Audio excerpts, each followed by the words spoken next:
যোগদান কৰিছে আৰু আজি আপোনাৰ নেতৃত্বত এই ফাইলাৰগুৰি অঞ্চলত এটা ব্যাপক জয়নিং হৈছে বিজেপি দলত। এই মুহূৰ্তত কি ক'ব আপুনি, আপোনাৰ অনুভৱ? মই বিজেপিত যোগদান কৰি পেলাই আপোনালোকে জানে যে মই যেটো দলত থাকোঁ, দলৰ হৈ কাম কৰোঁ, সমাজৰ কাম কৰোঁ, ৰাইজৰ কাম কৰোঁ, জাগাৰ উন্নতিৰ কথা চিন্তা কৰোঁ। জাগাৰ উন্নতিৰ কথা চিন্তা কৰি মই চাইছোঁ যে আমাৰ শ্যাম মাৰাণ্ডী, সঞ্জয় মাৰাণ্ডী এখেতেও এজন ভাল সমাজকৰ্মী, সদায় আপোনালোকে জানে যে সমাজৰ লগত জড়িত হৈ থাকে। তো সেইকাৰণে মই এখেতক ক'লোঁ যে আমি দাদা ভাই মিলি পেলাই যদি এটা দলত বিজেপিৰ নিচিনা এটা ডাঙৰ দল যাৰ নীতি আদৰ্শ চাই আমি দুটাই মিলি যদি ডেভেলপ কৰিব লাগে, মই দাদাৰ লগত কথা পাতিলোঁ। দাদাই সঁহাৰি জনালে, লগে লগে ৰাইজে আমাক ইমান ৱেলকাম জনাই আছে। এতিয়া তাত কোনো কাষ্ট কমিউনিটিৰ কথা নাই, চব ৰাইজে, চবৰ লাগে, ৰাইজক লাগে উন্নতি, ডেভেলপমেণ্ট। সেইটোৰ ক্ষেত্ৰত চবেই গম পাই গ'ল যে আমাৰ বিজেপি কৰিলেই বা বিজেপিৰ নীতি আদৰ্শ সদায় এটাই নীতি, সবকে সাথ সবকা বিকাশ। আপোনাৰ নেতৃত্বত কিমান? মোৰ আৰু শ্যামদাৰ নেতৃত্ব আজি আমাৰ 1000 এবভ জইন কৰিলে আৰু সদায় আজিৰ পৰা মই আপোনাক কওঁ যে আমাৰ 28 নং সমষ্টি সব অঞ্চলত, সব গাঁৱত, প্ৰত্যেক ভিলেজত এটা এটাকৈ জইনিং প্ৰগ্ৰাম আমাৰ মণ্ডল সভাপতিক লৈ আমি জইনিং প্ৰগ্ৰাম কৰিম। আৰু 28 নম্বৰ সমষ্টি বিজেপিৰ কাৰণে এইবাৰ বিপুল ভোটত জয়যুক্ত হ'ব বুলি ৰাইজৰ যিটো আমি সঁহাৰি পাইছোঁ। আৰু আমি 28 নম্বৰ যেতিয়া বিজেপিৰ পৰা MLA বনাম, MCLA হৈ আমি ৰাইজৰ কাম কৰিম। কিমান জইনিং হ'ব বুলি আশা? মোৰ ইয়াত 20,000 মানুহ মই জইন কৰাম। 28 নং সমষ্টিত অনলি 20,000 মানুহ আমি 1 মান্থৰ ভিতৰত আমি জইনিং কমপ্লিট কৰিম। 28 নং বিধানসভা সমষ্টিৰ আগন্তুক বিধানসভা যি নিৰ্বাচনত আপুনি প্ৰতিদ্বন্দ্বিতা কৰিবনে? এতিয়া ৰাইজে, দলৰ মুৰব্বীয়ে, এতিয়া আপোনালোকে জানে আমাৰ UPPL আৰু বিজেপিৰ আমাৰ মিত্ৰতা চলি আছে।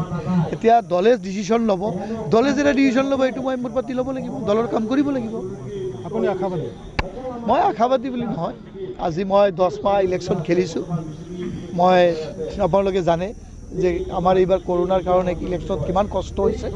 সেইকাৰণে আমি ইয়াৰ পৰা এটা মুঠ কথা, আমি ইয়াৰ পৰা বিজেপিৰ MLA জিকাম, সেইকাৰণে মই লাগি আছোঁ।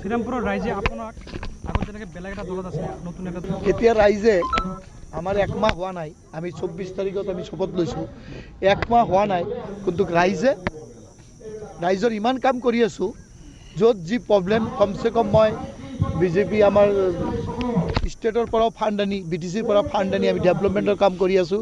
উইদিন 3 মান্থৰ ভিতৰত কমচে কম ইয়াত 12 কিলোমিটাৰ ৰাস্তা হ'ব, পকেট ৰোড হ'ব, ড্ৰেইন হ'ব, আৰু আমাৰ যিবিলাক মছজিদ, মন্দিৰ, গীৰ্জা সব জেগাত আমি bathroom, latrine, bathroom, running water ব্যৱস্থা কৰি দিছোঁ।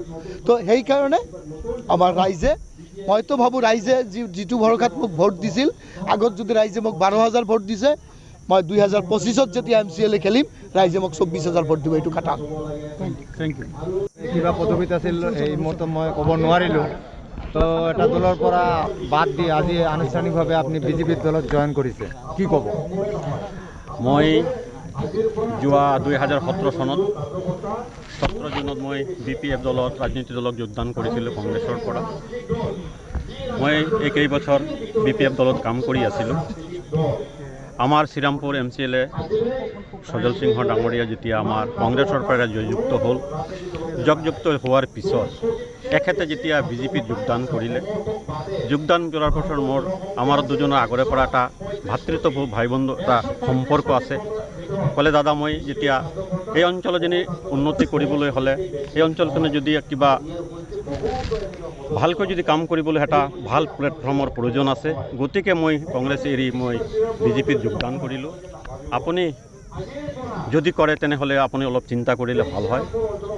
মই বিজেপিৰ বিষয়ে এখেতে বিতংভাৱে আলোচনা কৰিলে, মোৰ লগত মত বিনিময় কৰিলে।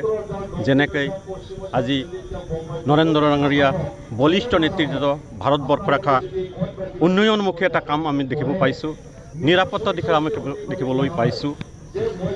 আৰু অসমৰ মুখ্যমন্ত্ৰী মাননীয় সৰ্বানন্দ সোণোৱাল ডক্টৰ হেমন্ত বিশ্ব শৰ্মা ডাঙৰীয়া লগতে ৰঞ্জিত দাস ডাঙৰীয়া একেলগে বলিষ্ঠ যিটো নেতৃত্ব বিজেপি দলৰ নেতৃত্ব সেই আকৰ্ষিত হৈ স্থানীয় শীৰ্ষ নেতৃত্ব কৰ্মপন্থী আজি আমি সজল সিঙৰ লগত যেতিয়া কৰাৰ পিছত মত বিনিময় কৰাৰ পিছত এইখানে মই যেতিয়া সেই বিজেপিৰ নীতি আদৰ্শ আৰু সবকে সাথ সবকা বিকাশ সেই নীতি মই যেতিয়া আকৰ্ষিত হ'লোঁ তেতিয়া বিভিন্ন মুৰব্বীসকলৰ লগত মই আলোচনা কৰি মত বিনিময় কৰিলোঁ। তেখেতে মোৰ প্ৰতি সঁহাৰি জনাই আজি 1000কো ওপৰত আজি পুৰুষ মহিলা ওলাই আহি কংগ্ৰেছৰ পৰা BPFৰ পৰা আৰু সাধাৰণ ভোটাৰসকলে ওলাই আহি আজি বিজেপিত যোগদান কৰে। আৰু এটা প্ৰশ্ন আগন্তুক আজি বিজেপি বা ভাৰতীয় জনতা পাৰ্টিত যোগদান কৰিলোঁ। আজি প্ৰথম দিন মই বিজেপিৰ যিটো আদৰ্শ নীতি লৈ মই কাম কৰি যাম। দলীয় যিটো বিজেপিৰ যিটো নীতি আদৰ্শ মতে দলীয় যিখিনি দায়িত্ব দিব সেই দায়িত্বটা পালন কৰাৰ কাৰণে মই প্ৰস্তুতি আছোঁ। আপুনি BPF দলৰ কি পদবীত আছে তুলি ধৰক? BPF দলৰ মই গোসাইগাঁও জিলা সমিতিৰ উপ সভাপতি হিচাপে আছিলোঁ।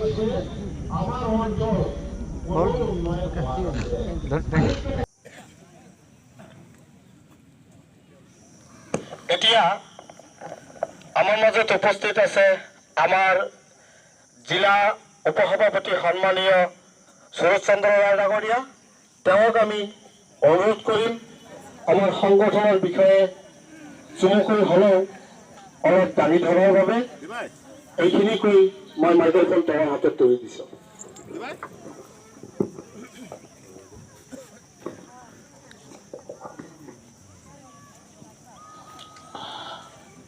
নমস্কাৰ। আজি শ্ৰীৰামপুৰ মণ্ডলৰ অন্তৰ্গত মাছখিলি VCTC নহয়, মাছখিলি বুথৰ ফাইলাগুৰি VCTC অঞ্চলত এতিয়া আমাৰ মাজত উপস্থিত আছে আমাৰ জিলা উপসভাপতি সন্মানীয় সুৰজ চন্দ্ৰ ৰায় ডাঙৰীয়া। তেওঁক আমি অনুৰোধ কৰিম আমাৰ সংগঠনৰ বিষয়ে চমুকৈ হ'লেও অলপ দাঙি ধৰাৰ বাবে। এইখিনি কৈ মই মাইক্ৰফোন তেওঁৰ হাতত তুলি দিছোঁ।